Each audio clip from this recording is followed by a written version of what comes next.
Video में हम जानेंगे कि एडोब स्कैन से हम डॉक्यूमेंट स्कैन करके पीडीएफ फाइल कैसे बना सकते हैं। तो आइए शुरू करते हैं। इसके लिए हमें सबसे पहले अपने मोबाइल के प्ले स्टोर पे जाना होगा। प्ले स्टोर पे जाइए, प्ले स्टोर को ओपन करिए और वहाँ पर टाइप करिए एडोब स्कैन और सर्च करिए। जैसे ही हम इसको टाइप करते हैं तो हमें एडोब स्कैन का ऐप दिखाई देना चालू हो जाता है। यहाँ पर हम इंस्टॉल की बटन के ऊपर क्लिक करते हैं और इंस्टॉल होने देते हैं। अब हमारा एप्लीकेशन हमारे मोबाइल पे इंस्टॉल हो चुका है। ओपन पे क्लिक करते हैं और एप्लीकेशन को ओपन करते हैं। जैसे ही हम एप्लीकेशन को ओपन करेंगे, हमारा एडोब स्कैन एप्लीकेशन कुछ इस तरह से दिखाई देगा। कुछ देर के बाद हमारे सामने यह स्क्रीन विजिबल होगी, जिस पे यह साइन इन के लिए हमसे परमिशन मांगेगा। साइन इन के लिए यहाँ पर 3 तरह के ऑप्शन दिए गए हैं। हम इस एप्लीकेशन को अपने गूगल अकाउंट से भी साइन कर सकते हैं, अपने फेसबुक अकाउंट से भी साइन कर सकते हैं, और अगर हम आईफोन यूज़र हैं तो अपने एप्पल के अकाउंट से भी इसको साइन इन कर सकते हैं। जैसे ही हम इसे गूगल अकाउंट से साइन करने के लिए परमिशन देते हैं,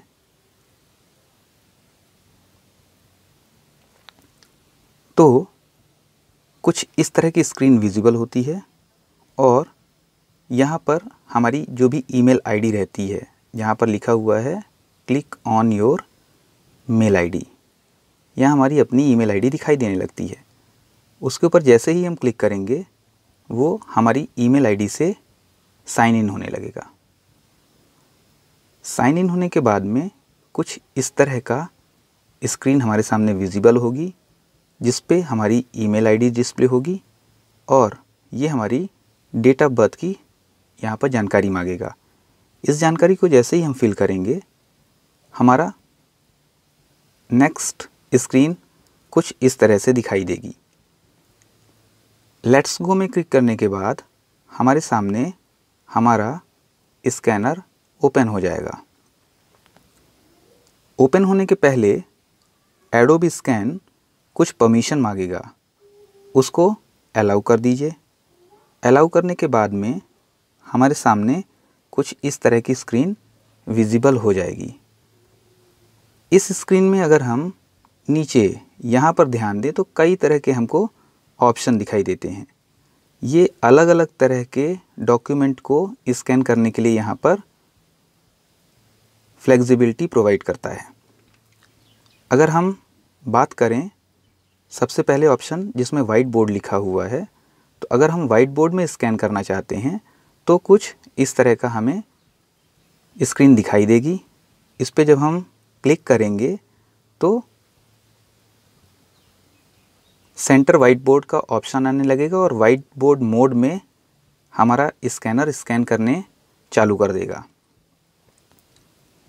जैसे ही हम स्कैन करेंगे तो हमारे सामने एक क्रॉप टूल बन के आ जाएगा, हमारी इमेज में क्रॉप टूल बन के आ जाएगा।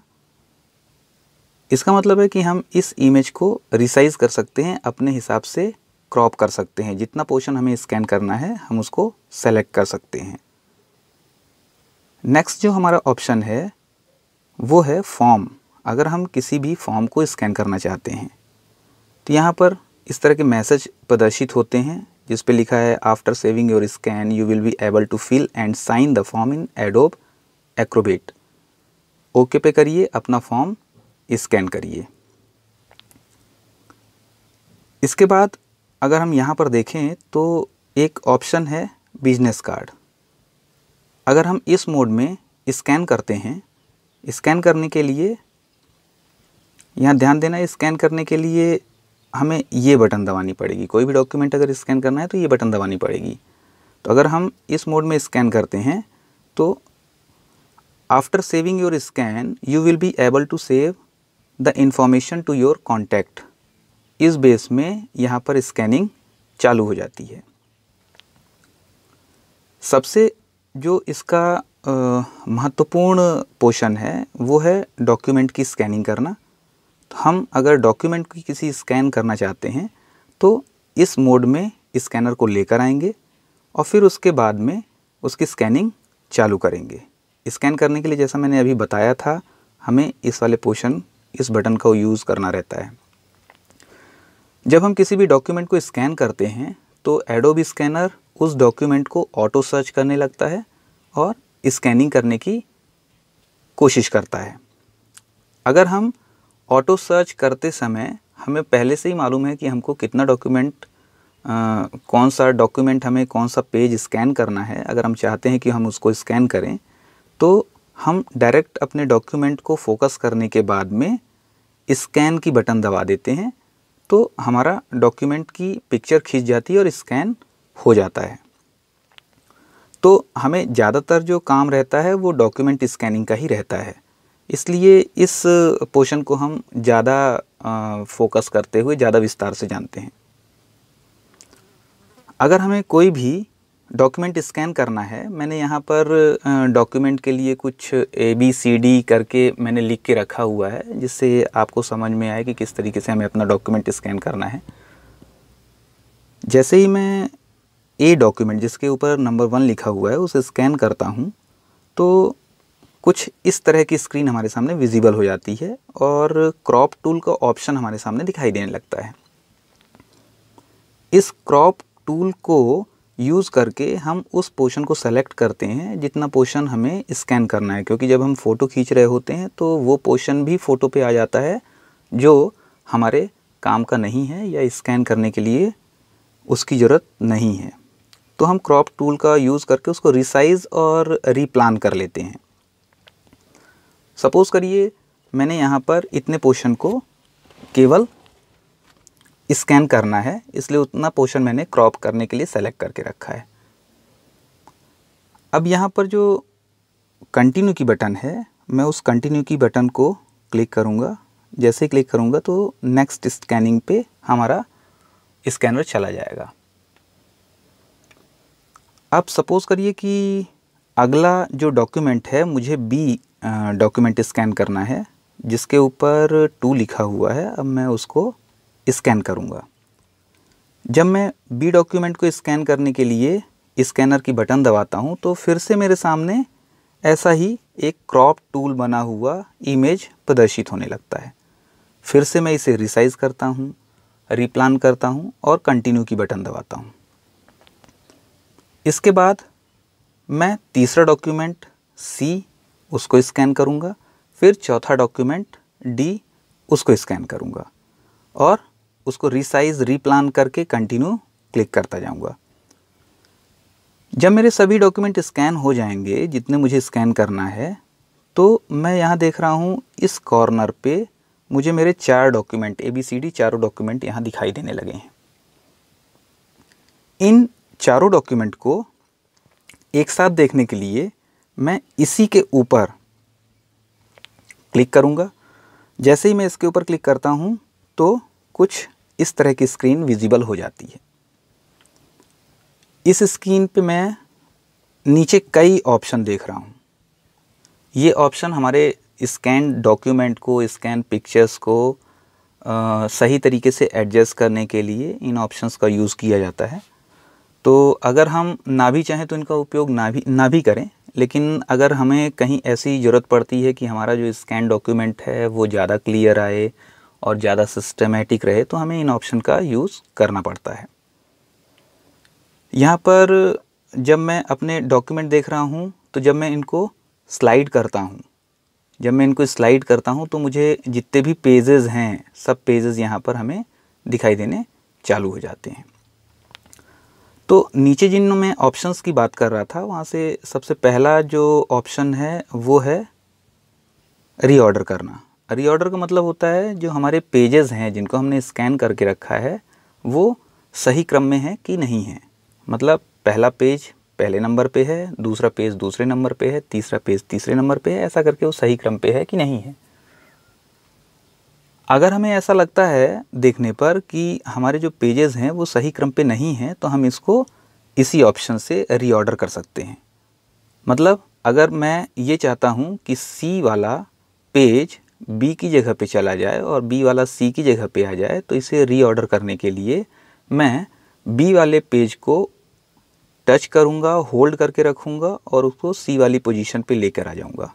तो जैसे ही मैं ये करूँगा तो यहाँ पर ये रीऑर्डर हो जाएंगे, अपनी पोजीशन चेंज कर लेंगे। मतलब इस ऑप्शन से हमें फिर से पूरे डॉक्यूमेंट को स्कैन करने की ज़रूरत नहीं है अगर हमारा स्कैनिंग का ऑर्डर आगे पीछे हो चुका है। तो इस तरह से हम इस ऑप्शन का यूज़ करते हैं।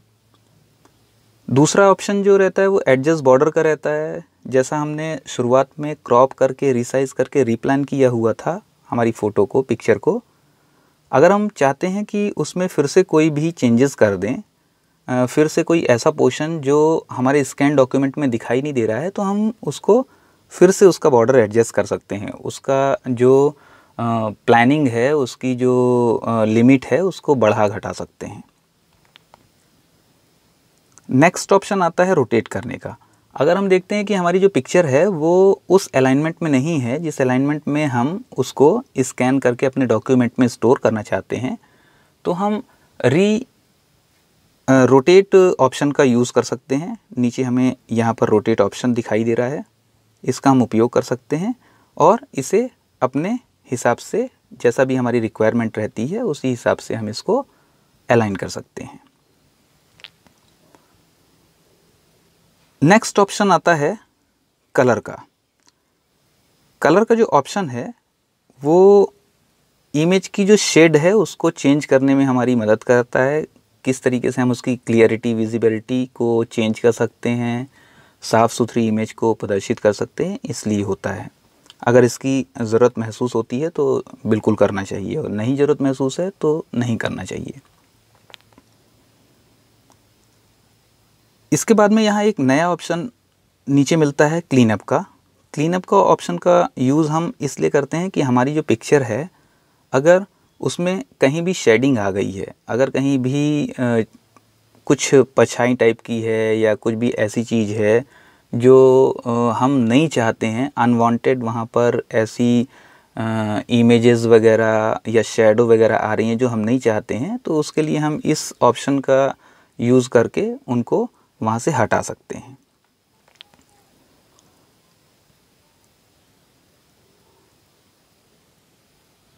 नेक्स्ट ये उसी लिए अब यहाँ पर आता है एक नेक्स्ट ऑप्शन रिसाइज पेजेस का। रिसाइज पेजेस की अगर हम बात करें तो हमें मालूम है कि जो हमारे डॉक्यूमेंट रहते हैं उन अलग अलग पेजेस में रहते हैं, उनका प्रिंट आउट अलग अलग साइज़ के पेजेस में निकाला जाता है। अगर हम यहाँ पर बात करें तो यहाँ पर हमें कई ऑप्शन दिखाई दे रहे हैं, जैसे ऑटो फिट, अपने हिसाब से वो ले लेगा, ऑटोमेटिकली ले लेगा, जो भी डॉक्यूमेंट हम स्कैन करके रखे होंगे उसको पेज के हिसाब से फिट कर देगा। A4 portrait, A4 landscape, A3 portrait, A3 landscape, ऐसे करके बहुत सारे यहाँ पर ऑप्शन दिए गए हैं। आप लोग इन सब ऑप्शन से भली भांति परिचित ही होंगे। तो ज़्यादातर हमारे जो प्रिंट आउट्स निकलते हैं हमारे प्रिंटर में, जो हम सबसे ज़्यादा यूज़ करते हैं वो A4 साइज़ के होते हैं। तो अगर हम यहाँ पर A4 साइज़ को सेलेक्ट करते हैं तो कुछ इस तरह का यहाँ पर एक फ्रेम टाइप का दिखाई देता है जो आपके डॉक्यूमेंट को A4 साइज़ में एडजस्ट कर देता है। इसे हम अपनी पोजीशन से ड्रैग कर सकते हैं, अपनी पोजीशन से हम इसको हिला सकते हैं और उस पोर्शन को बता सकते हैं, सेट कर सकते हैं जो हमारे A4 साइज़ में आएगा। उसके बाहर का पोर्शन ये कवर अप नहीं करेगा। तो जितना भी हमें जैसी भी प्लानिंग करनी है A4 साइज़ के लिए हम इसमें कर सकते हैं। और जैसे ही हमारा सेटिंग पूरी हो जाती है हम रिसाइज़ पेज पे जाके उसको क्लिक कर देते हैं, तो हमारा पेज का उतना पोर्शन A4 साइज़ में रिसाइज़ हो जाता है। फिर आता है रीनेम का ऑप्शन। अगर हमें डॉक्यूमेंट को रीनेम करना है तो हम यहाँ पर इसके ऊपर हम क्लिक करेंगे तो कुछ इस टाइप की स्क्रीन हमारे सामने विजिबल हो जाएगी। जैसे ही ये स्क्रीन हमारे सामने विजिबल होगी, हम डॉक्यूमेंट का जो नाम है वो कोई भी नाम यहाँ टाइप कर सकते हैं। अगर टाइप नहीं करना है तो उसके लिए हमारे पास में यहाँ नीचे पहले से ही प्री फिल्ड कई टाइप के सजेशंस रहते हैं, उनका यूज़ कर सकते हैं और इसका नाम चेंज कर सकते हैं। इसके अलावा अगर हम अपना खुद का कोई भी नाम देना चाहते हैं तो एडिट करना है अगर हमें उसके नाम को, तो ये जो डायलॉग बॉक्स है, इस डायलॉग बॉक्स के ऊपर हम जो भी लिखना चाहते हैं वो लिख सकते हैं। जैसे मैंने यहाँ पर कीबोर्ड से टाइप किया हुआ है एडोब स्कैन -1, इस फाइल का नाम मैं देना चाहता हूँ, तो मैंने वही नाम यहाँ पर टाइप कर दिया है। जैसे ही मैं इसको टाइप करूँगा, ओके पे क्लिक करूँगा, इस बटन पे मैं क्लिक करूँगा तो मैं देखूँगा कि यहाँ पर इसका जो नाम पहले दिख रहा था वो अब चेंज हो गया है, जो वही नाम आ गया है जो मैंने अभी टाइप किया था। मतलब मैंने अभी टाइप किया एडोब स्कैन 1 करके टाइप किया है, तो यहाँ पर वही नाम आ गया है। मतलब हमारी जो फाइल है वो इसी नाम पे हो गई है। अब जो भी हमारा ये वर्क है जैसे ही कंप्लीट होगा, मैं सेव पीडीएफ के ऊपर क्लिक कर दूँगा। सेव पीडीएफ में जैसे ही मैं क्लिक करूँगा, हमारा डॉक्यूमेंट सेव होने लगेगा। यहाँ मैसेज आएगा सेविंग एज पीडीएफ का, और कुछ इस तरह की स्क्रीन विजिबल होने लगेगी जिसमें एक मैसेज प्रदर्शित हो रहा है अपलोडिंग टू डॉक्यूमेंट क्लाउड। जो एडोब स्कैन का डॉक्यूमेंट क्लाउड एक होता है, उसमें ये अपलोड हो रहा है। मतलब ये आप जब कभी भी इसको यूज़ करना चाहेंगे अपने अकाउंट से लॉगिन करने के बाद, तो आप इसका उपयोग कर सकते हैं। मतलब आप स्कैन किए हुए डॉक्यूमेंट को देख सकते हैं। ओके, अब यहाँ पर हम जैसे देख रहे हैं, यहाँ पर हमारे पास में डॉक्यूमेंट में कई ऑप्शन आ रहे हैं। ये सेव होने के बाद में, जैसे ये सेव हो जाएगा तो सेव होने के बाद में हम इन ऑप्शन का यूज़ कर पाएंगे, उसके पहले नहीं कर पाएंगे। तो जैसे सबसे पहला यहाँ पर ऑप्शन दिया गया है वो है शेयर का। जब हमारा पूरा डॉक्यूमेंट स्कैन हो जाएगा तो वो कुछ इस तरीके से दिखाई देने लगेगा। जैसे ही हम शेयर के ऊपर क्लिक करेंगे तो हमारे पास में कई ऑप्शन आ जाएंगे, जिसमें शेयर लिंक, ईमेल, शेयर ए कॉपी, ये सब ऑप्शन रहेंगे।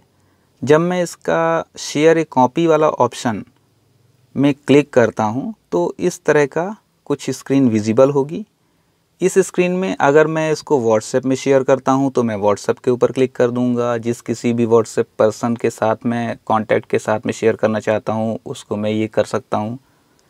अगर मैं ब्लूटूथ के साथ में शेयर करना चाहता हूँ तो इसको क्लिक कर दूँगा। अगर हमारे पास में गूगल क्लासरूम है, वहाँ शेयर करना चाहता हूँ, यहाँ क्लिक कर दूँगा। मतलब इसमें डिफरेंट टाइप के ऑप्शन हैं। जहाँ कहीं भी हम इसे शेयर करना चाहते होंगे, इस ऑप्शन का यूज़ करके हम उसके साथ में शेयर कर लेंगे। नेक्स्ट ऑप्शन आता है ओपन इन एक्रोबेट। अगर हम इसको एक्रोबेट रीडर जो हमारे मोबाइल में इंस्टॉल है, अगर उसमें हम इसको खोलना चाहते हैं तो हम इस ऑप्शन को क्लिक करेंगे तो हमारा डॉक्यूमेंट एडोब के एक्रोबेट रीडर में ओपन होने लगेगा और कुछ इस तरह का दिखाई देने लगेगा। जब हमारा पूरा डॉक्यूमेंट इस तरह दिखाई देने लगेगा, उसके बाद इसके जो 3 डॉट्स हैं या इसकी शेयर लिंक है, अगर हम यहाँ पर इसमें क्लिक करते हैं तो हमारे साथ सामने कई ऑप्शन आ जाते हैं। ऐसी एक स्क्रीन आ जाती है और इन ऑप्शन में से सबसे इम्पॉर्टेंट ऑप्शन है एक्सपोर्ट पीडीएफ। जब हम इस ऑप्शन पे क्लिक करते हैं तो हमारी ये जो पीडीएफ है वो हमारे मोबाइल के स्टोरेज में, हमने अगर कोई एक्सटर्नल स्टोरेज डिवाइस मोबाइल पे लगा के रखा है उसमें, या फिर हमने अपने मोबाइल में अगर कोई मेमोरी कार्ड लगा के रखा है, मतलब जो भी स्टोरेज ऑप्शन आप इस पर सेलेक्ट करेंगे वहाँ पर हम इसको सेव कर सकते हैं अपने डॉक्यूमेंट को पीडीएफ के फॉर्म में। तो ये थी पूरी की पूरी ऐसी प्रोसेस जिसके द्वारा हम एडोब स्कैन का यूज़ करके अपने डॉक्यूमेंट को पीडीएफ फॉर्म पे सेव कर सकते हैं। आशा करता हूँ कि इस वीडियो से आपके पूरे डाउट क्लियर हो जाएंगे और आप एडोब स्कैन का उपयोग अच्छे तरीके से कर पाएंगे। धन्यवाद।